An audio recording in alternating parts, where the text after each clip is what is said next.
बिस्मिल्लाहिर्रहमानिर्रहीम। मेरा नाम जवाद तारिक है और आप देख रहे हैं मेरा चैनल तारिक एकेडमी। और हम बात कर रहे थे पिछली वीडियो में तहसीलदार के आने वाले पेपर के हवाले से, और इसमें हमने डिस्कस किया कि इसका क्या सिलेबस होगा। और आज हम इस सिलेबस में जो पहला पेपर है इंग्लिश का, उसके बारे में बात करेंगे, और स्पेशली हम बात करेंगे इंग्लिश एसे के हवाले से। तो पहले मैं आपको बता दूं कि जो मेरी पिछली वीडियो थी उसमें सिलेबस के बारे में बताया था। अगेन छोटा सा समरी सिलेबस की आपको बता देता हूं कि तहसीलदार के पेपर में 4 जो हैं वो पेपर होंगे। एक इंग्लिश का, दूसरा उर्दू का, तीसरा जनरल नॉलेज का, और चौथा जो पेपर होगा वो रेवेन्यू लॉज पे होगा। इंग्लिश और उर्दू का ये कम्प्रीहेंसिव पेपर होंगे, और जबकि जो जनरल नॉलेज है और जो रेवेन्यू लॉज हैं ये MCQs पेपर होंगे। चारों पेपर 100 नंबरों के होंगे, और 33% एक पेपर में लेने होंगे पास होने के लिए, जबकि एग्रीगेट 50% होना चाहिए। तो इस हवाले से जो पहला पेपर है इंग्लिश एसे का, इंग्लिश का सॉरी, और उसमें 2 पार्ट हैं, इंग्लिश एसे और इंग्लिश कंपोजिशन। तो आज हम बात करेंगे इंग्लिश एसे की। इस 100 नंबर के पेपर में 50 नंबर का जो है वो इंग्लिश एसे का पेपर होगा।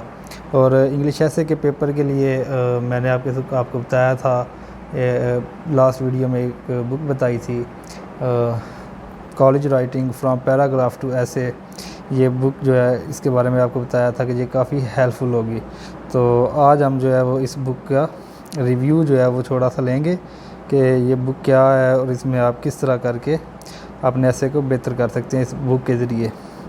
तो बात करते हैं कॉलेज राइटिंग की, जो फ्रॉम पैराग्राफ टू एसे जो बुक है उसकी, और इसके जो डिफरेंट चैप्टर्स हैं और कैसे ये आपको हेल्पफुल करेगा ऐसे लिखने में, ऐसे समझाने में, ऐसे के बारे में सारी मालूमात देने में, और इसके जो कंटेंट्स हैं उसके बारे में आज हम बात करते हैं। तो ये जो बुक है ये आपको स्क्रीन पे नज़र भी आ जाएगी।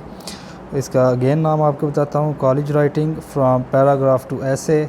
पब्लिशर है इसका मैकमिलन, और ये जॉइंट राइटर्स हैं इसके, ड्रूथी ज़िमैक और लिज़ा ए रूमिसेक।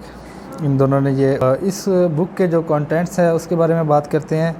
बेसिकली जब हम ऐसे की बात कर रहे होते हैं तो ऐसे क्या चीज़ है, ऐसे की किस चीज़ को कहते हैं, तो उसमें थोड़ा सा आपको बता दूं कि ऐसे जो होता है ये एक कम्बिनेशन होता है डिफरेंट पैराग्राफ्स का।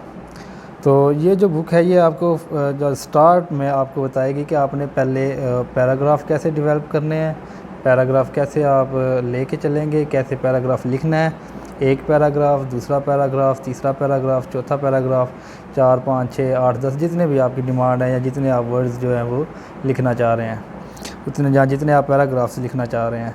पहले ये आपको ये बुक जो है वो आपको प्रैक्टिस भी करवाएगी और आपको थ्योरी भी बताएगी कि पैराग्राफ्स को किस तरह से लिखना है।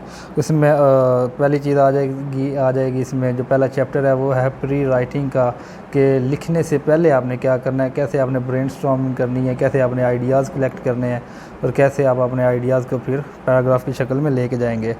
जो सेकंड चैप्टर है इसमें वो है कि द स्ट्रक्चर ऑफ पैराग्राफ। तो पैराग्राफ का स्ट्रक्चर क्या होगा ये आपको उसकी प्रैक्टिस भी करवाएगा और उसकी थ्योरी भी बताएगा। कि फॉर एग्जांपल अगर हम बात करते हैं कि पैराग्राफ की, तो उसमें 3 जो मेन चीज़ें होती हैं। एक होती है इसमें द टॉपिक सेंटेंस होता है, फिर सपोर्टिंग सेंटेंसेस होते हैं, और फिर कंक्लूडिंग सेंटेंसेस होते हैं। तो ये जो स्ट्रक्चर ऑफ पैराग्राफ है ये आपको बताएगी ये बुक, और इसकी प्रैक्टिस भी करवाएगी। उसके बाद डेवलपमेंट ऑफ पैराग्राफ की, पैराग्राफ को आप कैसे डेवलप करेंगे, वो सेकंड चैप्टर जो है वो डेवलपमेंट ऑफ पैराग्राफ पे है।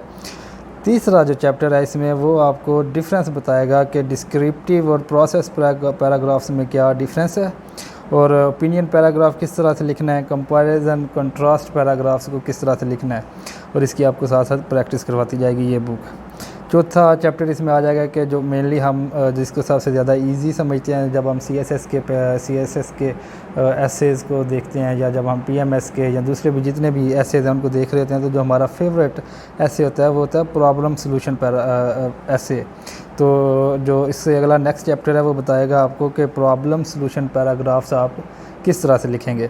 अच्छा, जब आप ये सारे पैराग्राफ लिखना सीख जाएंगे, ये सारे डिफरेंट काइंड्स पैराग्राफ्स की जो है वो सीख जाएंगे कि पैराग्राफ को अपने किस तरह से डेवलप करेंगे, स्टार्ट कैसे करेंगे, कंक्लूड कैसे करेंगे, तो उसके बाद ये बुक आपको लेके जाएगी आउटलाइनिंग ऑफ एसे पे। ये फिर आपको बताएगी कि किस तरह से आप ऐसे की आउटलाइन बनाएंगे। ये एक बड़ा इम्पोर्टेंट जो चीज़ है किसी भी ऐसे में, अगर आपको आउटलाइन बनानी आ जाए या अगर आपकी आउटलाइन पे ग्रिप बन जाए तो आपके पूरे ऐसे पे ग्रिप बन जाती है। तो ये बुक आपको आउटलाइन ऑफ ऐसे बताएगी कि ऐसे की आउटलाइन किस तरह से लिखनी है, उसके क्या क्या तरीके हैं।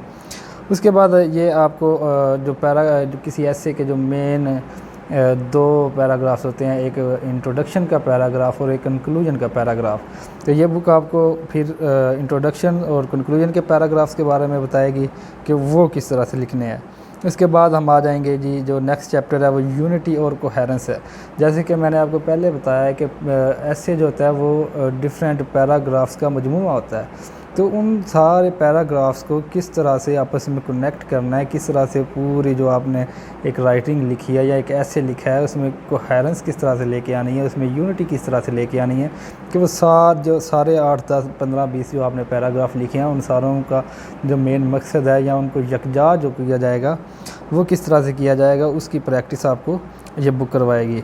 और उसके बाद ये आपको जो लास्ट पे आपको ये बताएंगे कि किस तरह से आप जो ऐसे हैं एग्ज़ामिनेशन के लिए जिसमें बड़ा कम टाइम होता है और बड़ा लिमिटेड टाइम होता है, उसके अंदर आपने जब ऐसे लिखना होता है तो वो आप किस तरह से लिखेंगे, कितना टाइम आप आउटलाइन पे लगाएंगे, कितना टाइम आप इंट्रोडक्शन पे लगाएंगे, बॉडी ऑफ ऐसे पे कितना टाइम लगेगा और कंक्लूजन पे क्या टाइम लगेगा, इस सारे को किस तरह से यकजा किया जाएगा और किस तरह से आप एक लाइन से पैराग्राफ से फिर आप ऐसे की तरफ जाएंगे।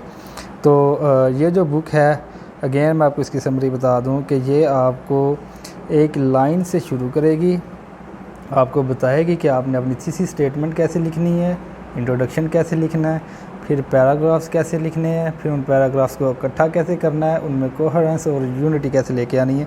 ये सारी चीज़ें आपको ये जो बुक है college writing from paragraph to essay, ये आपको बताती जाएगी। बहुत इंपॉर्टेंट बुक है, बहुत ही ज़बरदस्त बुक है, बहुत ही आसान बुक है। एक आम जो इंग्लिश को समझता है या जैसे थोड़ी बहुत इंग्लिश आती है वो इस बुक को तकरीबन ज़्यादा से ज़्यादा 1 वीक में कवर कर लेगा। और 1 वीक में कवर करने के बाद अगर उसमें कोई खुद में कुछ जान है, वो खुद से कुछ लिख सकता है या उसके पास कोई डाटा है और वो किसी टॉपिक के ऊपर मजमून लिखना चाह रहा है, इंग्लिश ऐसे लिखना चाह रहा है, तो उसके लिए ये कोई मेन प्रॉब्लम नहीं रहेगी इस बुक को पढ़ने के बाद और इसकी प्रैक्टिस करने के बाद। नेक्स्ट वीडियोज़ में इंशाल्लाह हम एक एक चीज़ को 20 में डिस्कस करेंगे। अल्लाह हाफ़िज़।